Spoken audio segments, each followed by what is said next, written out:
Hi friends, எல்லோரும் எப்படி இருக்கீங்க? என்ன பண்ண போகிறோம்னா நைட் சீசன் 1 எபிசோட் 9 தான் பார்க்க போகிறோம். இந்த எபிசோட பார்க்குற முன்னாடி போன எபிசோட பார்த்துட்டு வந்துடுங்க. அப்போ தான் இந்த எபிசோட் தெளிவாக புரியும். அதே மாதிரி இந்த எபிசோடில் நிறைய விளக்கங்கள் கொடுப்பாங்க. இதுக்கு முன்னாடி நம்ம இதுக்கு முன்னாடி போன எபிசோடில் பார்த்த எல்லாமே இந்த எபிசோடில் நம்மளுக்கு அதுக்கான ரிசல்ட் அண்ட் சொல்யூஷன் எல்லாத்தையும் அதில் கொடுப்பாங்க. அதை பார்த்து தெரிஞ்சுக்கணுன்னா நம்மளோட சேர்த்து இந்த அனிமையை தெளிவாக பாருங்கள். அதே மாதிரி நான் பண்ணுற எக்ஸ்ப்ளனேஷனையும் தெளிவாக கேட்டுக்கிறேங்க. யாருமே நடுவில் ஸ்கிப் பண்ணிடாதீங்க. ஸ்கிப் பண்ணால் உங்களுக்கு இந்த கதை சுத்தமாக புரியாது. சரியா? வளம் பேசாமல் இந்த வீடியோக்குள்ளே போயிடலாமா? நீங்கள் பார்த்து கொண்டு இருப்பது கஜன்மி தமிழ். நான் உங்கள் கஜ கைஸ். ஃபர்ஸ்ட்டில் என்ன காட்டுறாங்கன்னா, நான் எல்லாருமே ஒரு இடத்துல நின்றுட்டுருப்பாங்க. அந்த இடத்துக்குள்ளே, அந்த கம்ப்யூட்டருக்குள்ளே தான், அந்த ப்ரொஃபைட்குள்ளே நின்றுட்டு இருக்கும்போது இவங்க 4 பேர் இங்கே மைண்டாக இங்கே கனெக்ட் ஆயிடுவாங்க. அப்போ இது என்ன பிளேஸ்னு சொல்லிட்டு இது கூட இருக்கிற எல்லோரும் கேட்கும்போது அங்கே ஒரு ஓல்டு எடுப்பாங்க. அப்போ பக்கத்தில் இருக்கிறவன் யார் அந்த கிளவின்னு சொல்லிட்டு இங்கே கேட்பான். அப்போ நம்ம தம்பிக்காரன் சொல்லுவான், இவங்களை எனக்கு தெரியும், இவங்க தான் இந்த உலகம் அழிய போகிறதா சொல்கிறாங்கன்னு சொல்லும்போது, அதே மாதிரி அந்த கிளவி என்ன சொல்லணும்னா, உங்களுக்கு இன்னொரு ஸ்பெஷல் ஒன்று நான் இங்கே கூப்பிட்டு வந்திருக்கேன், அவங்க ரொம்ப தேவை, நீங்கள் பார்த்தேங்கன்னு சொல்லிட்டு அவங்கள இங்கே கூப்பிட்டு வருவாங்க. பார்த்தா நம்ம ஹீரோவும் அவனோட தம்பிக்காரனும் 2 பேரும் இங்கே வந்தோடனே ஃபைனலாக நம்ம மீட் பண்ணிட்டேன்னு சொல்லிட்டு இவங்க மனசுக்குள்ளேயே நினச்சிப்பாங்க. அப்போ அவங்க சொல்லுவாங்க, நான் உன்னை கண்டிப்பாக பார்த்துருக்கேன் நாகியா அப்படின்னு சொல்லிட்டு அவன் தம்பிக்காரனை சொல்லுவாங்க. ஏன்னா இவங்க 2 பேருமே கிளிச் ஆகும்போது இவங்களை பார்த்துருப்பாங்க. அப்போ நம்ம தம்பிக்காரன்னு சொல்லுவான், இவர் ப்ரொஃபெக்டாரும் கிரேட் பவர்ஸ் இருக்கும் இவருக்குள்ள அப்படி இருக்கும்போது இவனை கண்டுபிடிச்சது காரணமே நம்ம தம்பிக்காரன் தான், யூகா தான். அவனுக்கு தான் நான் ரொம்ப தேங்க்ஸ் சொல்லணும்னு சொல்லிட்டு இங்கே இவங்க சொல்லிக்கிட்டு இருப்பாங்க. அப்போ என்ன ஆகுனா அவங்க சொல்லுவாங்க, நான் இந்த உலகத்தை ப்ராடக்ட் பண்ணணும், ஆனால் நீங்கள் இந்த உலகத்தை கெடுக்க பார்க்குறீங்க, நீங்கள் இந்த உலகத்துக்கே தேவையில்லாதவங்க. அதே மாதிரி மிசாக்கி இதை தான் நினச்சாங்க அப்படி சொல்லிட்டு இருப்பாங்க. ஏன்னா அந்த பெட்டில் இருக்கிறதும் மிசாக்கி போல் அவர் தான் சொல்லியிருப்பார். அப்போது நம்ம யூகா கிட்ட கேட்பாங்க, இது உண்மையா அப்படின்னு கேட்கும்போது, ஆமாம் இது உண்மை தான், ஆனால் இந்த ஓல்டு லேடி என்ன சொல்லுவாங்கன்னா, நீங்கள் இந்த உலகத்தை அழிக்க போகிறீங்க, இந்த உலகத்தை அழிய போகிறத நீ அந்த பொண்ணு கண்ணால் பார்த்துருக்க அப்படின்னு சொல்லிட்டு நம்ம தம்பிக்கார்ட்டே சொல்லுவாங்க. அதே மாதிரி இந்த உலகத்துக்கு நீங்கள் வரக்கூடாது, இதை நான் அனுமதிக்க மாட்டேன். அதே மாதிரி ஃபேக்ட் என்னன்னா, நீனும் யூகாவும் ஒரே கனெக்ஷனில் இருக்கிறதுனால இது 2மே ஒரே பேர் தான், அதனால் இந்த உலகத்துக்கு நீ தேவையில்லை. அதே மாதிரி அந்த 2 பேர்ட்டையும் சொல்லி உங்களோட ரோலை நீங்கள் ஃபுல்ஃபில் பண்ணுங்கன்னு சொல்லிட்டு அந்த 2 பேரும் அனுப்பிச்சுடுவாங்க. அந்த பொண்ணையும் வைனையும் அவங்க எனக்கு இது அந்த பொண்ணு சொல்லுவோம், எனக்கு இது புரியல தான், ஆனால் இந்த உலகத்துக்காக நான் அதை பண்ணி தான் ஆகணும்னு சொல்லிட்டு நம்ம யூகா என்ன நினைப்பான், நம்ம டாகையா என்ன நினைப்பான், நம்ம போய் கொள்ளலான்னு சொல்லி நினைக்கும் போது, இல்லை இது உன்னோட ரோல் கிடையாது, நீங்கள் பின்னாடி நில்லு, உன்னோட டியூட்டி அவங்க 2 பேரையும் கண்டுபிடிக்கிறது தான், அதை நீ கண்டுபிடிச்சிட்ட அப்படி சொல்லும்போது, இந்த பக்கம் அந்த பொண்ணை ட்ராப் பண்ணிட்டு நம்ம கமாண்டர் கேட்பாரு, நீ என்ன எலவு பண்ணிட்டு இருக்க, அவங்க 2 பேரும் எங்கே அப்படி சொல்லிட்டு இவனை மிரட்டி கேட்கும்போது, அவங்க 2 பேரும் எங்கே போனாங்கன்னு தெரியல, டிஸப்பியர் ஆகிட்டாங்க அப்படி சொல்லும்போது, நீ சாகணும், இது நீ செத்தே ஆகணும்னு சொல்லும்போது, எதுக்கு நான் சாகணும், நான் என்ன தான் பண்ணேன் அப்படி கேட்கும்போது, இல்லை நீ இந்த உலகத்துக்கு த்ரெட்டர் பண்ணுற, ஆனால் ஒரு நாள் நீ கண்டிப்பாக பண்ணுவோம் அப்படி சொல்லும்போது, நம்ம அந்த பொண்ணு சொல்லுவா, ஒரு நாளா அப்படின்னு ஒன்று இல்லவே இல்லை, இந்த ஃப்யூச்சரில் நான் பார்த்தேன் எல்லாமே அழிய போகுதுன்னு சொல்லும்போது, இல்லை அந்த ப்ராப்பர்ட் கண்டிப்பாக எங்களை ப்ராப்பரான ஸ்டேஜுக்கு கொண்டு போவோம் அப்படி சொல்லிட்டு அவங்கள சொல்லிட்டு இருப்பாங்க. இல்லை அதெல்லாம் ப்ராப்பராக கொண்டு போவோம், இந்த உலகம் அழிய போகுது அப்படி சொல்லிட்டு இவனை சொல்லுவா. அதை சொல்லிக்கிட்டு இருக்கும்போது அப்படியே துக்குளாக மறைஞ்சிங்கிறது காணாமல் போயிடுவா. காணாமல் போனோடனே இவங்களுக்கு என்ன ஆச்சுன்னு தெரியல. அப்போ இங்கே பார்த்துட்டு நீ என்ன பண்ணிக்கிட்டு இருக்குன்னு சொல்லிட்டு அந்த கம்ப்யூட்டரில் இருக்கவங்க கேட்டு அப்படி சொல்லும்போது, இல்லை அவங்க தான் சொன்னாங்க இவனை கனெக்ட் பண்ண சொல்லி அப்படி சொல்லும்போது, இவனும் அப்படியே விட்டுருவான். ஏன்னா அவங்க சொல்லிட்டு அப்போ இவன் சொல்லுவான், இந்த பொம்பளை சொல்லுவோம், இங்கே ஒன்றால் ஜெயிக்க முடியாது, இது என்னோட இடம் அப்படி சொல்லிட்டு இருக்கும்போது இவங்க 2 பேருக்கும் பவர்ஸ் என்ஹான்ஸ் பண்ணுவாங்க. இந்த பவரை இந்த சைக்கிக் பவரை நம்மளால் தாங்க முடியாது நம்ம ஹீரோவால். ஏன்னா இது அவனோட கொஞ்சம் 10 மடங்காகவே எக்ஸ்ட்ராவே இருக்கும். அதனால இவனால் தாங்க முடியாமல் வச்சு செஞ்சுக்கிட்டே இருப்பாங்க. கொடூரமாக இவனுக்கு அடி விழும். இதை என்னால் அவ்வளோவா வீடியோ ஃபார்மெட்டில் கொடுக்க முடியல, ஓரளவு ஃபோட்டோஸாக கொடுத்துருக்கேன் பாருங்கன்னு சொல்லிட்டு.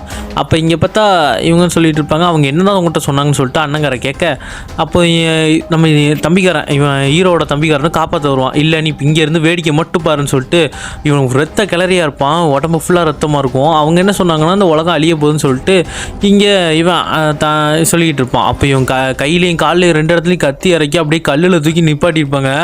இவனுக்கு ஒரே இதாயிரும், ஷாக் ஆயிரும். அவன் தம்பிக்காரன் விடுங்க, என் வழியிலேருந்து குறுக்கிடாத அப்படி சொல்லிட்டு அந்த கிளவியை தள்ளி விடுற பார்ப்பான். கொஞ்ச நேரத்தில் அந்த கிளவி இவனை போட்டு தள்ளலான்னு சொல்லிட்டு அவளோட சைக்கிக் பவர் மூலிமா இந்த இடத்துல அவளோட ஆட்சி தானே அப்படியே போட்டு தள்ளலாம் பார்ப்பான். ஆனால் ஒன்றும் பண்ண முடியாது. எப்படி நீ உள்ளே வந்தேன்னு சொல்லிட்டு யாரையோ பார்த்து கேட்பா. பார்த்த அந்த சின்ன பையன், இந்த சின்ன பையன் எப்படி இங்கே வந்தான் அப்படி சொல்லிட்டு நம்மளுக்கே ஆச்சரியமாக இருக்கும். அவன் சொல்லுவான், இதுக்கு வாய்ப்பே இல்லை நீ உள்ளே வர்றதுக்கு அப்படி சொல்லிட்டு இருக்கும்போது, இவனும் இதுக்கான காரணம் இதானா இந்த பையன் பிறந்தது அப்படின்னு சொல்லிட்டு இவளே கொஞ்சம் ஆச்சரியப்படுவா. அப்போ நம்ம அண்ணங்காரனை சொல்லி இவனை கொல்ல சொல்லுவா. ஆனால் இவனே பண்ணுறான்னு சொல்லிட்டு இந்த மொட்டையை இறங்குவான். பார்த்தா இவன் கத்தி தூக்கி வீசின ஸ்பீடுக்கு அது இருட்டுக்குள்ளே போயிடும். அப்போ இந்த பக்கம் யூகா என்ன சொல்லுவான், அந்த கத்தியெல்லாம் உருவி இவங்களை காப்பாற்றி விட்டுட்டு இங்கே பார்த்தா இவங்களை அந்த பவர் ஃபுல்லாக சரௌண்ட் பண்ணும். சரௌண்ட் பண்ணிக்கிட்டு இந்த பவர் மொத்தமாக அந்த நெட்டை கிராஷ் பண்ணும். இதோட கண்ட்ரோலுக்கு எடுக்க பார்க்கும் அந்த பவரே. அப்போ அந்த சின்ன பையனை சிரிச்சுக்கிட்டே இருப்பான். ஏன்னா அவன் இவங்களை காப்பாற்றுறதுக்கு தான் இங்கே வந்திருப்பான். அப்போ இவங்க சொல்லுவாங்க, தம்பி இதை ஸ்டாப் பண்ணுறா அப்படின்னு சொல்லிட்டு 2 பேரும் சொல்லுவாங்க. ஆனால் இவங்க கேட்குற மாதிரி தெரில. அப்போ இவங்களும் கொஞ்சம் கொஞ்சமாக கரைய ஆரம்பிப்பாங்க. இதுதான் எண்டு போல அப்படின்னு சொல்லிட்டு அந்த பொண்ணு நினைக்க இவங்களை பார்த்து அப்படி கண் கலங்கி அழுதுகிட்டே இருக்கும்போது இவங்களும் இங்கேருந்து கரைஞ்சி போயிடுவான். அந்த மொட்டையை கத்திக்கிட்டே கரைஞ்சி போயிடுவான். அப்போ என் தம்பிக்காரன் இங்கே பார்த்தா நம்ம ஹீரோவும் அவனோட தம்பிக்காரனும் ஒரு இடத்துக்கு ஷிஃப்ட் ஆகிருப்பாங்க. என்ன இடம்னு பார்த்தா அவங்க சின்ன வயசில் இருந்தாங்களா அந்த இடம். இவனுக்கு வந்த காயங்களும் சரியாக இருக்கும் ஃபுல்லாகவே. அப்போ அவங்க அம்மாவும் அந்த பையனும் அப்படியே துக்குள்ள மறைஞ்சு போயிடுவாங்க. அப்போ தான் அந்த தாத்தா திரும்ப வந்து சொல்லுவார், அவங்களோட வேலை இங்கே முடிஞ்சுது, அதனால் அவங்க வீட்டுக்கு கிளம்பிட்டாங்க. அதே மாதிரி என்னோட ரோல் வந்து ரொம்ப உங்களை இங்கே கொண்டு வர்றது தான், அதனால் கொண்டு வந்துட்டேன், அப்புறம் என்னோடய வேலையும் இதோட முடிஞ்சுது அப்படின்னு சொல்லுவாங்க. அப்போ சொல்லும்போது அந்த பேரை சொல்லி தாத்தா திரும்ப கூப்பிடுவாங்க நம்ம ஹீரோ. ஃபஸ்ட் டைமாக கோவமே இல்லாமல் அவர்கிட்ட. அப்போ அவர் சொல்லுவார் தேங்க்யூ அப்படின்னு சொல்லிட்டு எங்கிட்ட சொல்லுவார், அதுவே போதும். அப்புறம் சொல்லுவார் 2 பேரும் கவனமாக கவனிச்சிக்கிறங்க அப்படின்னு சொல்லும்போது இவங்களும் என்னென்னு கேட்கும்போது உங்களுக்கு உங்கள் 2 பேருக்கும் கரெக்டான கேப்பபிலிட்டி இருக்குது இதை ரீச் பண்ணுறதுக்கு, அதனால் உங்களோட ரோலை நீங்கள் ப்ளே பண்ணுங்கள், என்னோடய ரோலை நான் நிறைய நாள் ப்ளே பண்ணிட்டேன், அதோட இதை முடிஞ்சதுன்னு சொல்லும்போது இந்த பக்கம் இந்த பொம்பளை இங்கே தான் இருப்பா அந்த கிழவி. அப்புறம் நம்ம இங்கே பார்த்தா அந்த சோக்கோவும் இங்கே தான் வந்திருக்கும். அந்த சோக்கோ வந்து ஐயோ நீ வந்துட்டியா அப்படி சொல்லிட்டு இங்கே கேட்டுட்ருப்பா. அதுக்கு இவன் சொல்லுவான், ஓ நீ வந்து என் பவர்ஸ் எல்லாத்தையும் தூக்கிட்ட அப்படி சொல்லும்போது அதெல்லாம் இப்போ விஷயம் இல்லை, ஆனால் நீ உன் செல்ஃபிஸ்க்காக இந்த உலகத்தையே அழிவனுக்கு கொண்டு போகிற மாதிரி கொண்டு போயிருக்க அப்படி சொல்லும்போது அவனை சொல்லுவான், நீ இது பப்பன் மாதிரி தான் செஞ்சுக்கிட்டு இருக்க, உனக்கும் எனக்கு என்ன வித்தியாசம் அப்படி சொல்லிட்டு இவங்க 2 பேரும் ஆர்கியூ பண்ணிகிட்டு இருப்பாங்க. நீ ஃப்யூச்சரை பார்த்தேன்னு சொன்னல, ஆனால் எல்லா விஷயத்துலையும் பெயின் இருக்கும், பெயின் இருந்தால் தான் அதோட வேல்ட்டு ஃபிக்ஸ் ஆகும். அதே மாதிரி இங்கே 2 வேல்ட்டும் அழிஞ்சிடுச்சுன்னு சொன்னல, நீ பார்த்தியா அதை 2 வேல்ட்டும் அழிஞ்சதை அப்படின்னு கேட்கும்போது நீ இங்கே சொன்ன எல்லா பொய்யையும் அவங்க வேணால் நம்பலா, நான் நம்ப மாட்டேன். அதே மாதிரி இந்த பேரலல் லைன்ஸ் வந்து இன்னும் எக்ஸ்டெண்ட் ஆகிட்டு என்டையர்லி அப்படி சொல்லுவாங்க. அதே மாதிரி இந்த உலகம் 2மே அழியலை, ஒன்று தான் அழிய போகுது, இன்னொன்று அழியாது அப்படி சொல்லிட்டு உன் சோல் எப்போ மாதிரி அடுத்த ஜென்மம் எடுத்துருச்சு அந்த வேர்ல்டில், உன்னை வந்து அங்கே சந்திக்கிறேன், கண்டிப்பாக நீ அந்த வேர்ல்டில் இருப்ப, அங்கே வந்து நான் உன்னை கண்டிப்பாக பார்ப்பேன் அப்படி சொல்லிட்டு இவனை இங்கேருந்து அழிவா. அப்போ அவள் சொல்லுவாள், இந்த விஷயம் இங்கேருந்து முடியாது அப்படி சொல்லிட்டு இந்த பக்கம் பார்த்தா அந்த பொண்ணுக்கிட்ட சொல்லிட்டு இருப்பான், மைண்ட் கண்ட்ரோல் பொண்ணுக்கிட்ட எதாவது நடந்தால் சொல்லு, நம்ம ஆப்ரேஷனில் ரெடி பண்ணணும் சொல்லிட்டு இங்கே பார்த்தா அந்த 2 பேரும் படுத்த மணிக்கு தான் இருப்பாங்க. என்ன சொல்லுவாங்கன்னா பிரெயினில் ஏதோ டேமேஜ் ஆயிடுச்சு, அதனால கோமா ஸ்டேஜுக்கு போன மாதிரி போயிட்டாங்க, இவங்களால எந்திரிக்க முடியாது அப்படிங்க சொல்லிடுவாங்க. அப்போது சரி அவங்கள ரீகவர் பண்ண பார்த்தியா அப்புறம் சொல்லும்போது நானும் பார்த்தேன், நிறைய விஷயங்கள் பார்த்தேன், ஆனால் ஒரே ஒரு மெசேஜ் மட்டும் தான் அங்கேருந்து வருது அப்படி சொல்லிட்டு என்ன காட்டுவாங்கன்னா அந்த ரஷ்யாவை தான் காட்டுவாங்க. ஏன்னா அங்கேருந்து ரூட்டு தான் இங்கே ஃபுல்லாக அதை டிஸ்ட்ராய் பண்ணிட்டாங்க அந்த நெட்ஒர்க்கே அப்படி சொல்லிட்டு இருப்பாங்க. அப்போ ரஷ்யாவில் காட்டினோன்னா என்ன சொல்லுவாங்கன்னா இது நம்பர் ஆஃப் லெவலில் ஸ்டேபிளாக இருக்குது, பட் இந்த விஷுவல் ட்ராப் வந்து ஏதோ ஆயிருக்கு, ஆனால் அந்த இன்டர்மைண்ட் வேர்ல்டுக்கு என்னாச்சுன்னு தெரில அப்படின்னு சொல்லும்போது இந்த பக்கம் இவங்களும் எந்திரிச்சிருவாங்க, கான்சியஸ் வந்துடுவாங்க 2 பேரும். அண்ணன் தம்பி கான்சியஸ் வந்துட்டு கடைசியாக அவன் வானத்தை பார்த்து அப்படியே சோகத்தில் இருக்கிற மாதிரியும் இந்த இடத்துல இந்த எபிசோட முடிச்சிருவாங்க. மீண்டும் நாளைக்கு ஒரு நல்ல எபிசோட் வந்துருக்கேன். அது வரைக்கும் முடிஞ்ச அளவுக்கு நம்ம சேனலில் பார்த்துட்டு முன்னாடி போட்ட எபிசோடையும் முழுசாக பாருங்கள், அப்போ தான் இந்த எபிசோட் தள்ளுதலையாக புரியும். திரும்பவும் சொல்லிக்கிறேன் சரியா. அதே மாதிரி இந்த எபிசோட்ஸ்லாம் முடிஞ்ச அளவுக்கு நான் ஸ்பீடாக எக்ஸ்பிளைன் பண்ண ஆரம்பிக்கிறேன், ஏன்னா அடுத்த அனிமி போகணும், ஏன்னா இதுக்கு வியூஸ்லாம் அவ்வளோக்கு வர மாட்டேங்குது, அது எனக்கே தெரியுது. பட் நீங்களும் கொஞ்சம் சப்போர்ட் பண்ணுறீங்க, முடிஞ்ச அளவுக்கு சில பேர் கமெண்ட்லிங்கில் வந்து சப்போர்ட் பண்ணுறீங்க, அது வரைக்கும் உங்களுக்கு சந்தோஷம் தான்.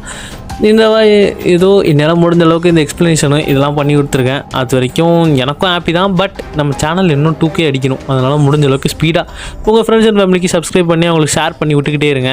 ஏன்னா அனிமி பார்க்குறவங்க நிறைய பேர் வந்து இருப்பாங்க, கண்டிப்பாக ஷேர் பண்ணி விட்டு அவங்களையும் முடிஞ்ச அளவுக்கு நம்ம சப்போர்ட்டை காமிவேன் சரியா. உங்களோட வந்து விடைபெறுவது உங்கள் கோஜன் மித்தமிழ் பபா கைஸ்.